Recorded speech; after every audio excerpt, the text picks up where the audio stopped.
go. All right, great. Hi, I'm Jeff Doyle, and really appreciate being invited to this group.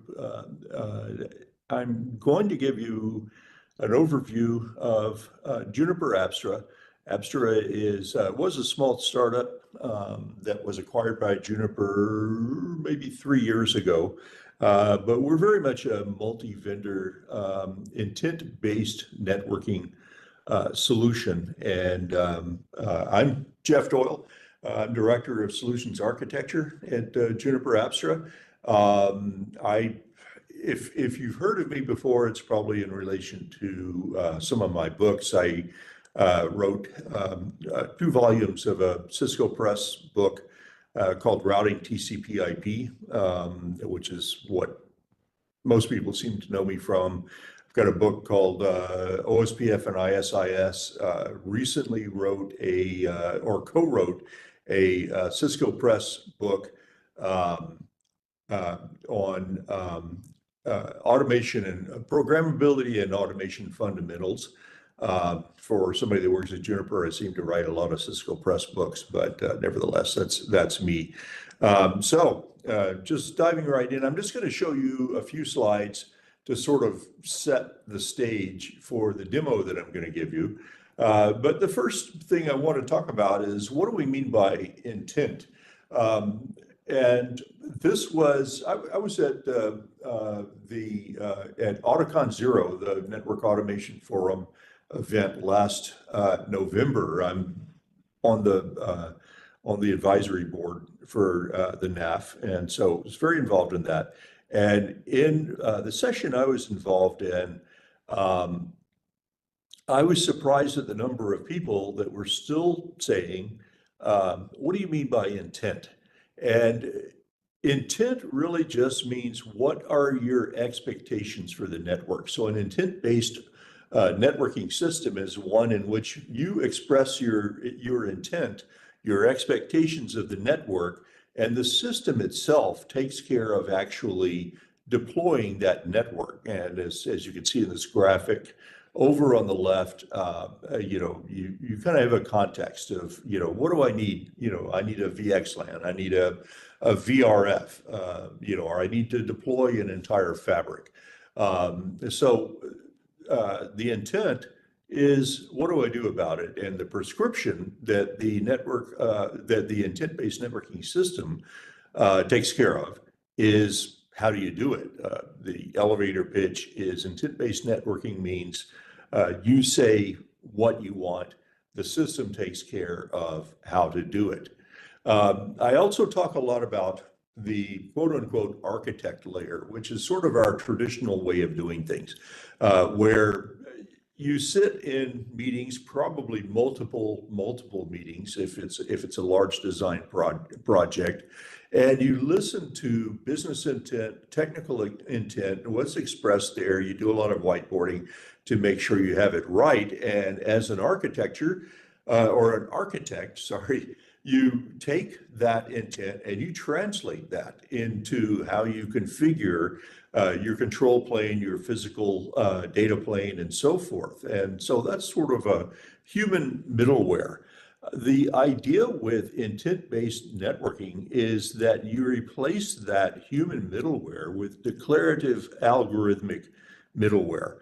That doesn't mean that as an architect, you're no longer involved. And that's why my little silly icon there, I've moved over to the side, and I've sort of connected it with all of this.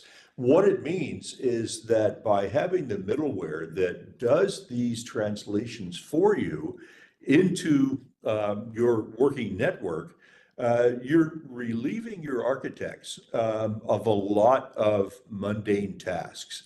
And a lot of these meetings, there's a huge amount of meetings around, okay, I'm going to configure this, what are the 500 different ways I could configure it, and which way should we do it?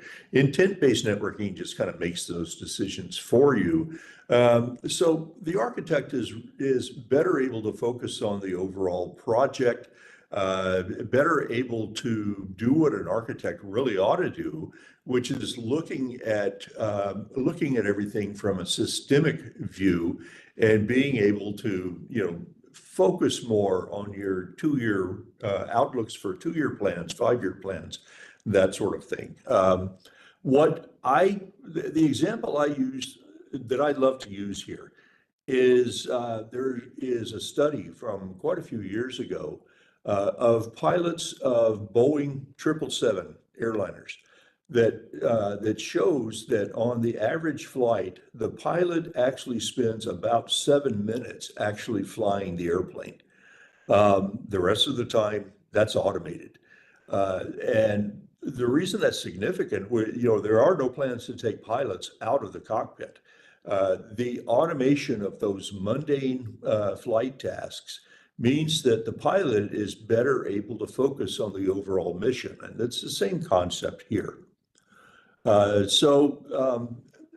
couple of pieces I want to show you just to be sure that you can see how this is coming about. By the way, is this little WebEx screen showing in the corner here, or is that just on my screen? That's just on yours. Okay, good deal. I wanted to make sure that's not in the way of the slides. I can always move it around if it is. But the pieces that I'm not really showing today, because there's a lot involved in the design and build of a network fabric. And by the way, Apstra is focused specifically on data center fabrics. But the phases here that are just kind of already done for us in this demo is you start off with resources. So for a particular data center fabric that I'm going to build, I would specify, my pool of IPv4 and IPv6 addresses that I'm going to use and what those addresses are used for, whether it's links or loopbacks or SVIs or whatever. Those are all designated. I designate what ASN pools I'm going to use, what VNI pools I'm going to use. And then during my automation process, and I'm going to show you that, Apstra pulls from those pools. You don't have to say, I want to use this address on, this loopback or this link or whatever. Apstra just pulls addresses out of those pools and uses them. The next piece is logical devices. You specify, and this is a top-down design. You don't until the end of your design get to the point where you want to choose specific vendors. After you've built an abstraction with logical devices, abstracted racks, abstracted templates, and finally a blueprint, do you get a list of here are the various vendor devices that will fulfill the abstraction that you've built. So you never have to, and you never should, choose a vendor device first and then try to leverage or shoehorn all of your requirements, your business and technical requirements, into whatever the capabilities of that device is. You want to build your abstraction first and then choose devices that serve that abstraction. Hopefully that makes sense.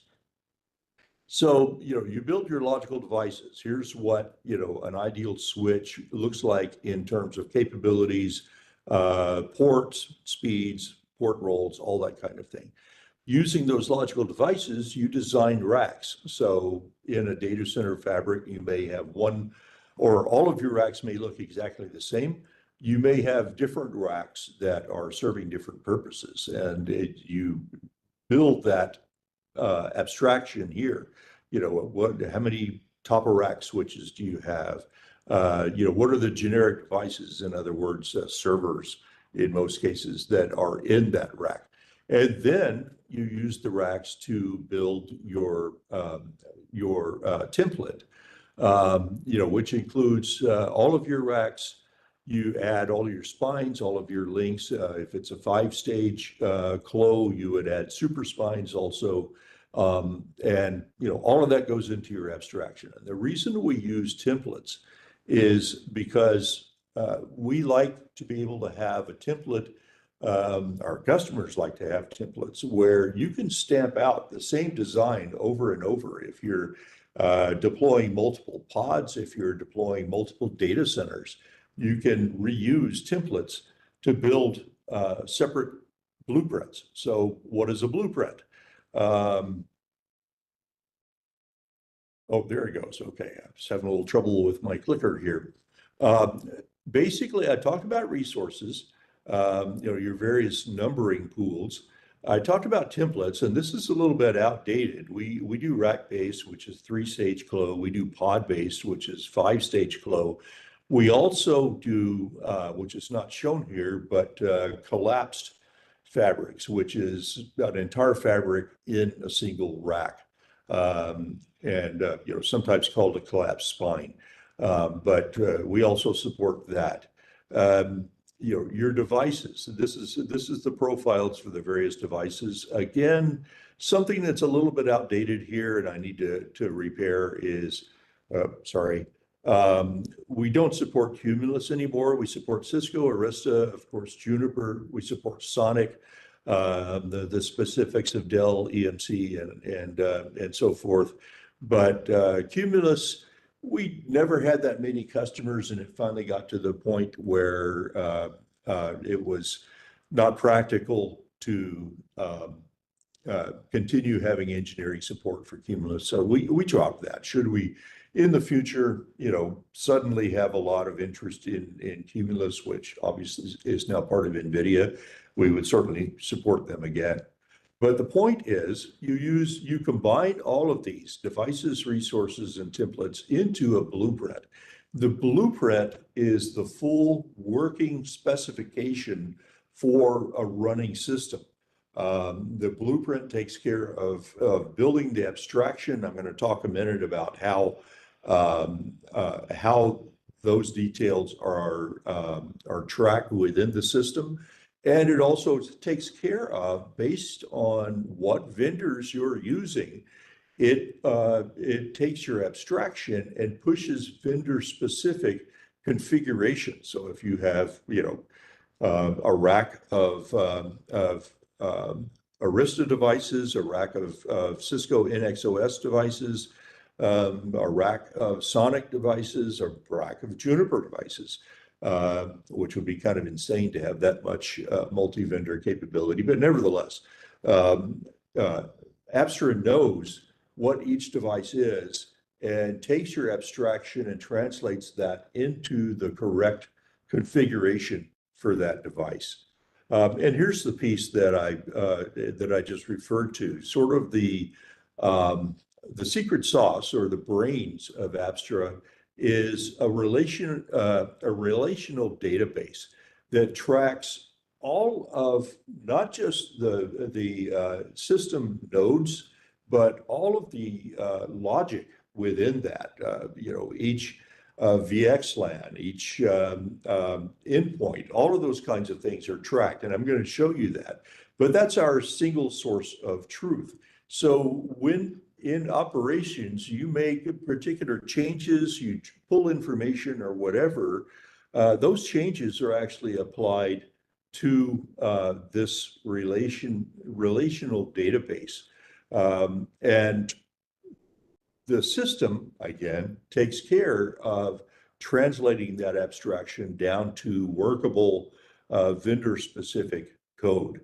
So I do want to talk just very briefly about vendor-specific code. And the question here, you can see on the left, I've got an NXOS configuration. On the right is an Arista EOS configuration. And the question is, say for VRF Blue, in each case here, are these things doing the same thing? Between Cisco NXOS and Arista EOS, their syntax looks a lot alike. There's a few differences. You can see that route targets are specified here. The RD is specified in Cisco. Those are specified somewhere else. But if you look at most of this, it looks the same. That's pretty easy. And the answer is yes, these two configurations are doing the same thing. What if we throw Juniper in there? Junos is distinctly different from the what kind of originated as Cisco iOS and is now NXOS. EOS closely emulated that, for those reasons, so that somebody that understands NXOS can pretty easily understand EOS. But Juniper is quite a bit different, and you can see from this configuration. Once again, we're configuring a VRF called Blue, and the answer is yes, that configuration does the same thing. Then if you look at Sonic, that really gets looking different. And Sonic can be a bit of a challenge to operate from a CLI. And it's an area where a lot of customers use Apstra to manage a Sonic network because their operations people may or may not be very familiar with Sonic. But you can see, again, we've got this VRF called Blue, and the configuration, again, yes, is doing the same thing.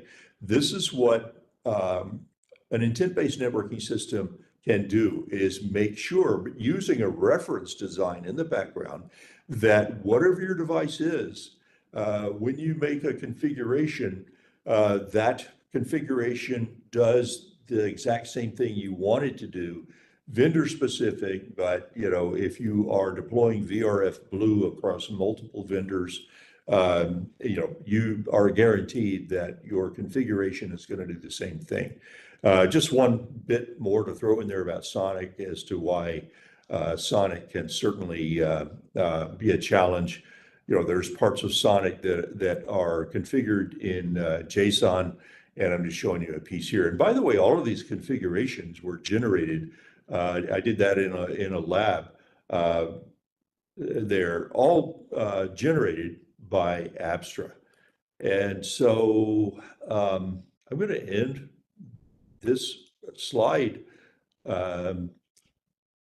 set here, and I want to go directly. Let me just expand this as much as I can. I want to go to an Apstra topology. Quick drink of water there. And this is the first thing you see. In this particular case, this demo, I've got a blueprint up and running, which is here. Apstra can actually manage multiple blueprints. I just have one running here, but want to be sure that you understand what that is. The other pieces I want to show you quickly along this menu on the left side, again, because I'm not going to talk much about this. This is more design and build. If you would like to see that process in the future, I would be happy to do that. There's a lot of stuff under platform, but here you can see, for resources, here's where you assign your ASN pools, VNI pools, IP, V4 and V6 pools, and so forth. You go to your design. Here you build your logical devices, individual nodes. Interface maps is just mapping your logical device to vendor specific devices. And we have a library of around 300 individual vendor devices that can map to your logical devices. So a lot of that is done for you, but you can also do it manually. Rack types, templates, and so forth. Won't go into a lot of the rest of this, but also specifications on what are your devices and so on. But then up here at blueprints, this is where you actually deploy your blueprint, which again has already been done for you. So I do want to go to this first blueprint. If I click on it, the first thing you see is a dashboard. And the dashboard is just giving you overall system health of the network. And by the way, you'll see, there's 6 tabs across the front. I'm going to talk about those tabs in a second. But, right here, you sort of get some gauges that show, what the system is doing. Is everything good? Are there any anomalies that you need to drill down on? And you can see that everything is green here. We have a nice boring system. Boring is always good when you're operating a network. And what I'm going to show you in a little bit after I get through the basics here is another topology that is very much not boring. So we'll get to that. And in fact, that's where we'll use analytics a bit. Analytics, there is a lot of power behind here. You can have customized dashboards that, here you can see, some of the things I'm running are systems with high CPU utilization, memory utilization, disk utilization, device prerequisites and so forth. But there are menus for building your own, which is also what this widget menu is all about. And you can see, a whole library of widgets that you can build. Anomalies, again, everything is nice and boring here, no anomalies. This is what you'd really like to see in a network. One of the powerful things that we have here are called probes. And you can see I've got a few probes running here. There is a large library of probes that I could be building for my network. I can do this either because there are certain things I want to monitor in my network all the time.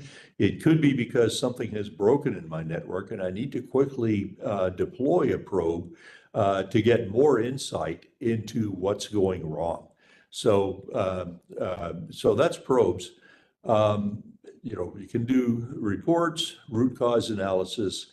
One of the things we have, there's nothing going on here, but this is a fairly new feature where you can deploy an Apstra flow collector.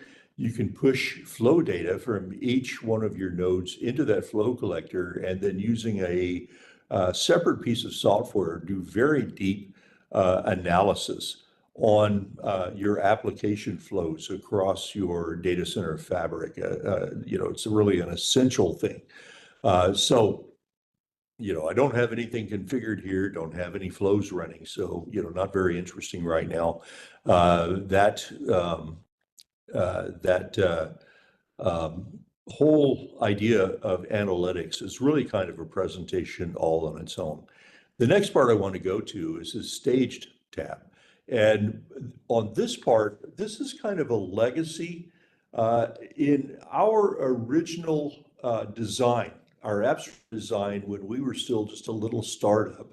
At the time, we didn't even have any Juniper customers, and yet we liked the Juniper design that they were doing around their CLI, where if you're familiar at all with Junos, you actually, when you work on the CLI on a device, when you type in a config, that config goes into a staged config.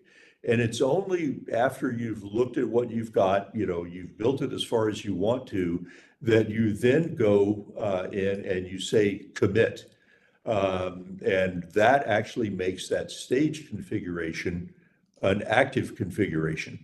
And we use the same concept here because except when we do it across the entire fabric. All of the devices in the fabric and whatever the vendor is that we're supporting, we do it. So I wanted to kind of point that out, that even before we were actually supporting Juniper devices, we were originally just supporting Cumulus, Arista, and Cisco. We still used this Juniper concept because it's a good concept. The other part that Juniper does, and several vendors do it now, is rollback. We actually had a conversation, sort of an election within Apstra of, well, what do we want to call that? And my own opinion was, well, call it rollback because that's what it is and that's what everybody knows. And we called it Time Voyager, but Time Voyager is just rollback.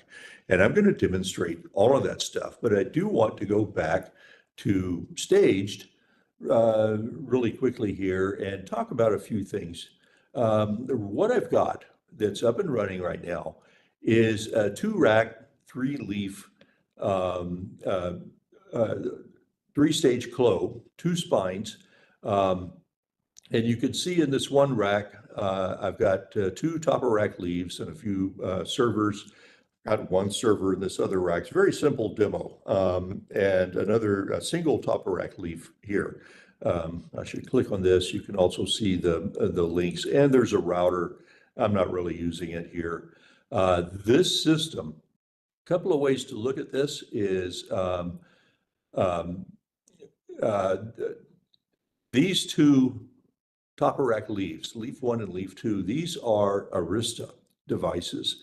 Leaf 3 is a Cisco NXOS device. The 2 spines are Sonic. So I put all those together just to show you the multi-vendor capabilities. When I switch to a different network, I'll show you pretty much the same configuration, but using Junos. One of the ways I can look at that is if I go over here to device profiles and bring that up. Let's see, that is pretty small to read, but you can see leaf 1, leaf 2 is Arista virtual EOS. This is all in a virtual lab, by the way. Leaf 3 is Cisco. Spine 1 and 2 are Sonic. So another way to look at that is, let's say if I go to leaf 1, here's leaf 1, and you can see, on leaf 1, what all of its interfaces are connected to. And I can even, if I want, I can show, well, there's not any unused ports there, but, I could look at unused ports if I want. I could do, see information specific to that interface, information specific to that link, and so forth. And by the way, that goes a lot into the metadata that we're going to be talking about in a bit. But what I really wanted to get to is I can click on my rendered configuration and I can quickly go through, and if you know Arista EOS, then you can very quickly verify that that's an Arista config. If I, let's see, if I jump back up here and I go to leaf 3, same thing, here's leaf 3 and where it's connected. If I click on the rendered config there, again, if you know Cisco NXOS, you very quickly can verify that that's an NXOS configuration. Those are all created by Apstra. All I did was is build the virtual network. Apstra took care of creating those configurations. One other thing, I was talking about design and build phase that and I said I'm not going to go much into design and build, but one thing I do want to show you is because it's an interesting feature, back during all of the COVID problems, everybody knows, you all know, there was a lot of logistics problems. There was a lot of problems getting devices delivered, and that applied to whoever the vendor was. We were all having problems. A lot of problems getting things delivered. And one of the things that started becoming important about Apstra is because Apstra is just software and you can deploy it on any server you want in your data center. You can actually build all of this, including the configurations, without having any underlying infrastructure yet, which is very handy. You can go through all of the validations for the build and so forth, and you can actually have all of these things. You can build, your virtual networks and so forth, and then when your infrastructure comes, you can put all that stuff in, bring it up, attach Apstra, and Apstra will take care of pushing the configs to the infrastructure. But one of the things I want to show you here is under links, because this is exactly where this applies. You can see that you have a cabling map for what all your devices are. Here's endpoint 1 and endpoint 2.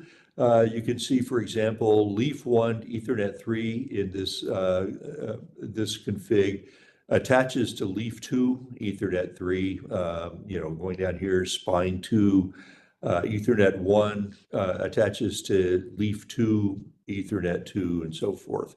you can export that. This is what I really want to show you. You can export it as a JSON file. You can export it as a CSV file. And if I save that, let's see if this will work. I'm going to export that there. And I should, yeah, this is going to work. I can bring this up. Yeah, there it goes. This is just my device. You can take that CSV file and dump it into any spreadsheet. By default, my Mac comes up with the Mac, what do they call that? Numbers.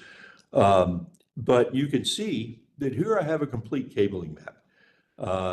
It includes the subnets for the endpoints and so forth.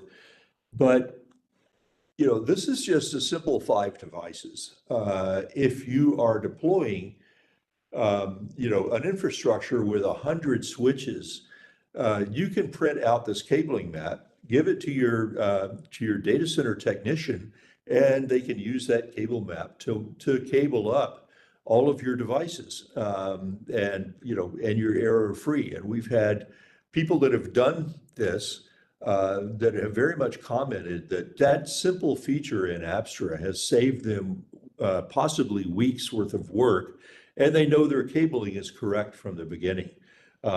Just to get out of that and to show, I can also, if I have devices already, this is a cabling map that Apstra created. Maybe my devices I want cabled differently. Maybe this is a brownfield deployment and my devices are already cabled in a certain way. I can edit my cabling map and then update it. I can also, the last part I want to show on here is I can fetch LLDP data. If everything is cabled up, I can say, pull down my LLDP data and show, what my cabling actually looks like, and then modify my cabling map based on that. Spent long enough on that. The part that I do want to show you, let's just go back to our physical topology here, is this little simple system. Again, 3 leaves, 2 spines, a few servers, and there are, if I remember right, I think 16 virtual networks that I deployed in here. But if I go to my Graph Explorer, it'll take a second for that to fetch data and to come up. This is what Apstra actually sees. Let's see if I can get that brought in a little closer. I usually have a better screen than this. But as you can see, there's a lot more relationships than just individual devices. There are just, going through this, you can see, here's an interface. Here are VN endpoints. Here is a system. These are all color-coded. Here is a virtual network. And what I have, looking closer at this, is just one-way relationships between each logical construct and some other logical construct. So here, a VN instance going to an interface and so forth. I can also, I might pull out that interface, and here's all the metadata that Apstra tracks. That interface is going to a VN instance, which in turn goes to a system. Here's the metadata for that system. And also, it's going to a member, you can see, of that instance. Let's see, there's some instantiates and so forth. There is, I was trying to grab that quickly. You can also see, device profiles. You can see links in here and so forth. So that is the complexity. And again, what I want to emphasize is that this is just that little 5-device network. If you have 100 devices, 100 switches, in your data center, it's pretty much impossible for an operator to track mentally all of the relationships between all of the different components in that system. And so it becomes very hard, to ensure that when you make a change, what are the relationships that you're affecting? Apstra takes care of that, and I showed you that in the slide that I demonstrated earlier. That when you make a change in the Apstra system, you're actually making a change to this graph, and then in the background, Apstra takes care of translating those changes into vendor-specific configurations. So, maybe a really quick example here is, just with policy, say you want to create a security policy. And, in this system, you can see there's no security policies right now, but, I just want to create an ACL for whatever reason, and I want to deploy it on, Cisco, on Arista, on Sonic. And when I create that ACL, I give it a name. Haven't even talked about tags yet, but what are my endpoints? For where I apply that.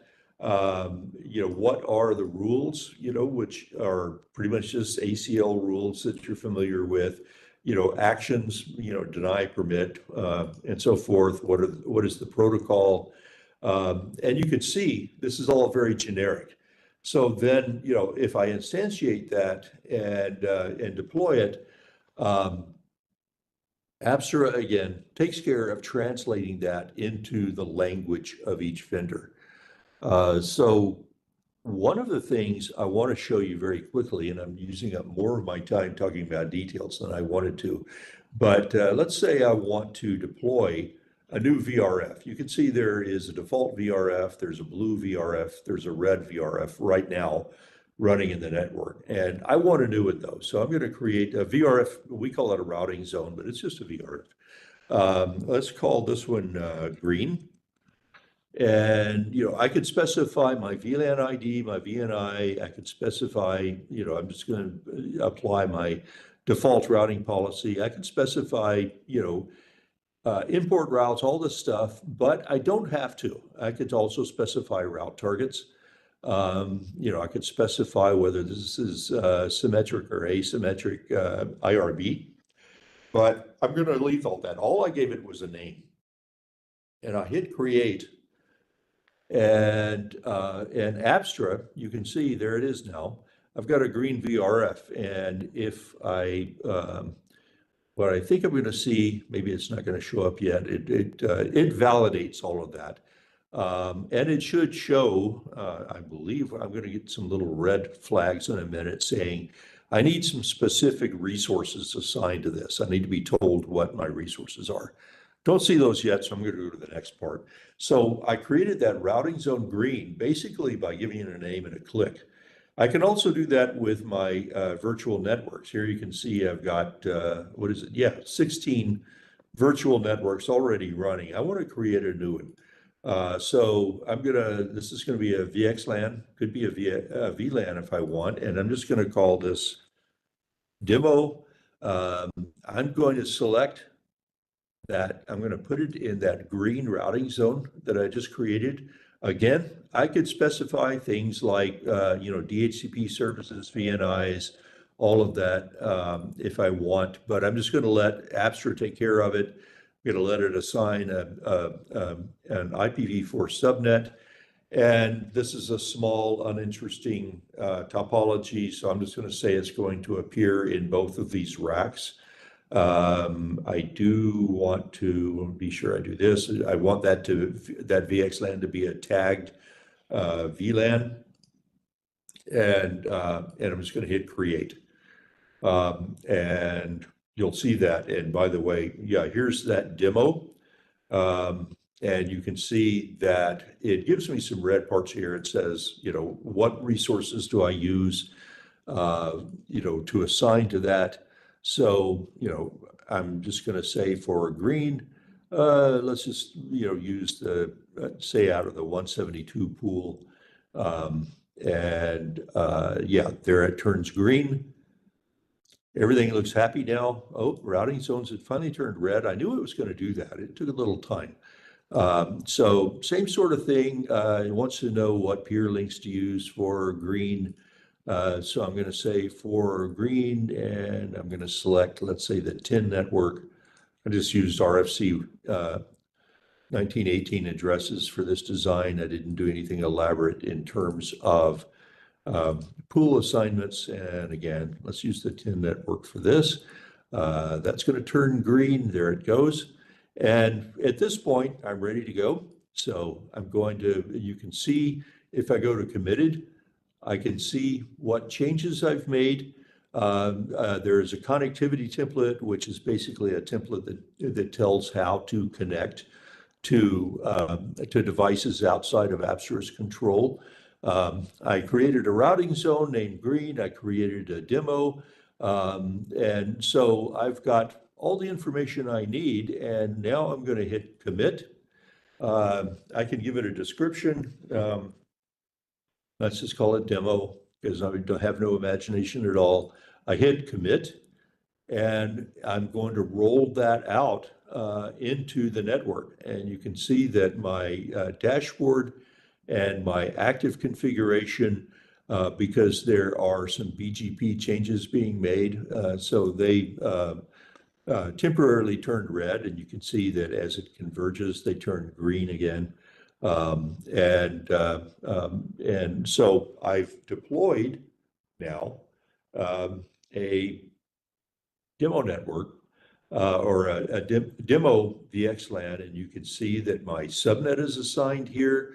It's appearing on 2 nodes. I have my VN ID and MTU, all of those things are assigned. So Apstra took care of all of that. And if I happen to go to, let's say, leaf 1, and let's see if I can do this quick. Oh, I'm on the active topology. Go back to stage topology and go to leaf 1 and look at my rendered config. You can see in here that in that config, there's now a VRF green. I'm not going to hunt through here to find my demo VXLAN, but the point is, Apstra modified that topology. Where am I? Ooh, I only have maybe 5 minutes left. I want to show you, one other thing I do want to show you before I go to doing a little troubleshooting is if I go to my virtual tab, there's a tab under that called statistics, and that gives you an at a glance look at what my routing zones, my virtual networks are that are running in the network. So if I roll over some of this, here's routing zone blue, and you can see the individual VNs inside that routing zone. This, I believe, is going to be, there's my routing zone green that I just created, and I can highlight, here's my VN that I named demo. So that's all in there. And, and there's a bunch of other statistics that you can pull up that around your virtual network infrastructure. So wanted to show you that.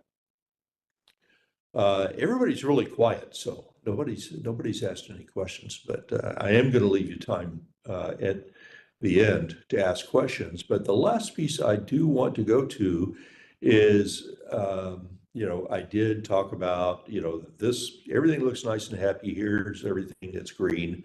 Let me show you a different topology. This, if I go to this blueprint, the blueprint actually looks about the same, but you can see that this is really lit up. Something is broken in this topology, and I can tell you right off the bat, the reason there's something is broken is because before the demo, I went in and broke something. So, if I look at the staged topology, this looks just like the previous topology, but it's not. This is all Juniper devices. And, just very quickly, I can go here and you can see, oh, sorry, I moved the wrong thing there. Yeah, you can see these are all Juniper virtual QFX devices. So same topology as a standard thing we use for a demo, but this is Juniper. Going back to the dashboard, what the heck is wrong here? You can see that it looks like something's going on with BGP. There's a lot of route table anomalies. I can go to BGP here and I can look and, it shows me very quickly, sorry, I'm sure if you're looking on a small screen, this is hard to read, but, all kinds of details about what's expected to be seen and, what I'm actually seeing. And you can see that there are adjacencies that are missing. Going back to the dashboard, I could go to this BGP.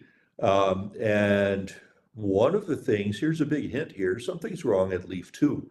You can see that all of my, what I'm expecting to see on the BGP connections there relate to leaf 2.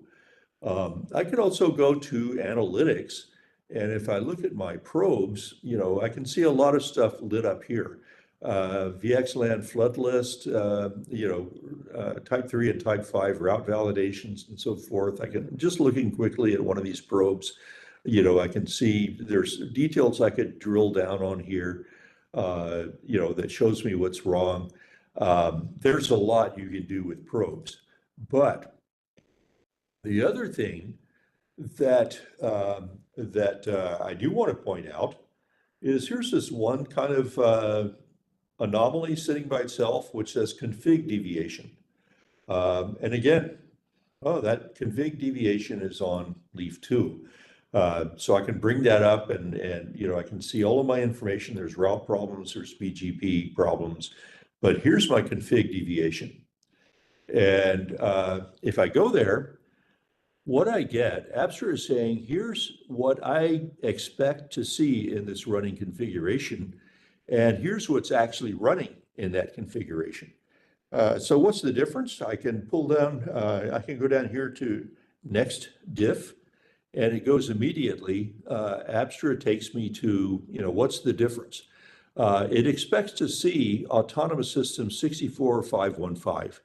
Instead, it sees Autonomous System 65415 because I logged into that device before the demo and I changed to that AS number, which obviously caused BGP to go haywire and so forth. The point being, you probably had a lot of hints there that something is wrong with BGP, but you could go through manually and look at your configs. And I intentionally, made that a subtle change in the AS. I just swapped 2 numbers. So if you're not looking carefully, you'll probably just scroll right past that and not even notice that that's a problem. But Apstra points it out for you. So if I go back to the top and I say apply full configuration, what that's saying is I'm just going to roll back to what that should be, and you can see now it says everything is okay. You can tell that there's still some red stuff because it takes a moment for Apstra to reconverge. Even the config deviation is still there, but BGP obviously takes a few minutes to reconverge, and what you'll see slowly, you can already tell things are starting to change here. This is all going to turn green. So at that point, the things I haven't talked about, I haven't talked at all about tagging, which is a very powerful feature.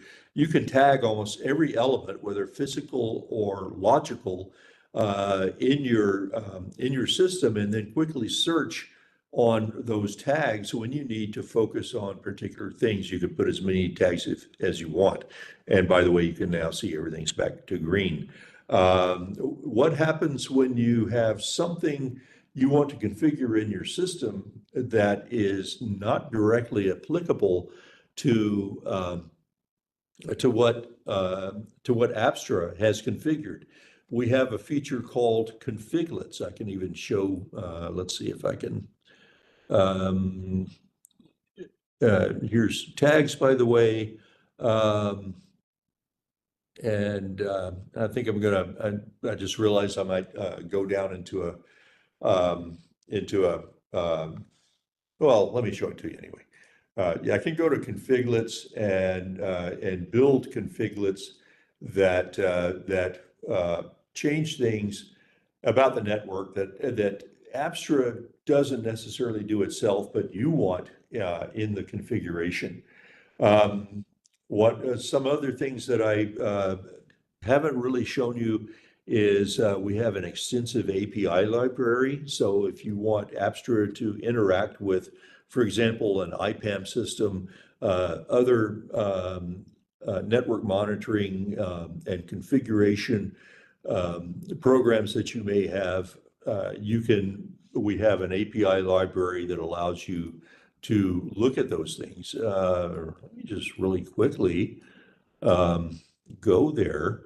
If I look under platform and developers, here you can see I have an API Explorer that just brings up all of the pretty much everything you can do in the GUI. You can also do via API, and it shows you what the syntax is. You can actually try it out after you design it and all that sort of thing. What else? There are things I haven't mentioned. Freeform, flow data. I mentioned flow data briefly. AI integration, meaning, AI ops for an AI specific data center. We can do all of those things. If you're interested in any of that, I can certainly demonstrate that in the future. But at this point, I sort of have abused my time. I really wanted to leave about 10 minutes for questions, but anyway, are there any questions? Given what little time I've left.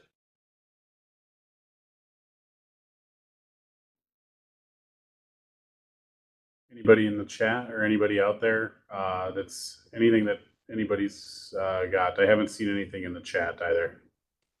Okay, I bored everybody to death, or I was so good that there aren't any questions. It's probably the first. Oh, David, did I see you had a question? Yeah, just a real, I think part of it was answered, but my question was about API integration, but you've already said it has that in there. That's something I'm interested in. What was my other question? What about SIEM integration, like for security? Like, are there any built-in, I guess, parts of the API that might be useful for, say, security information, event management type software? We have just there's. I'm tempted to completely say no, because the concept is, we're only building the data center fabric, and we assume that fabric is secured around the periphery that we don't control by firewalls or whatever. We have some security, some security policies and things like that that go in there, and that is all controlled by the APIs. But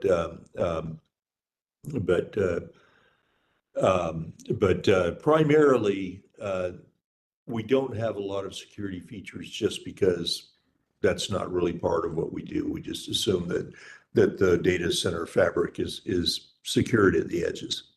Okay. There is, I should mention, talk at least within Juniper, about incorporating SRX, and which is the Juniper firewall, and I would like to see that expanded to, Cisco has a whole set of firewalls, but that sort of opens up a whole new set of configuration features when you start setting policies on your firewalls. Okay.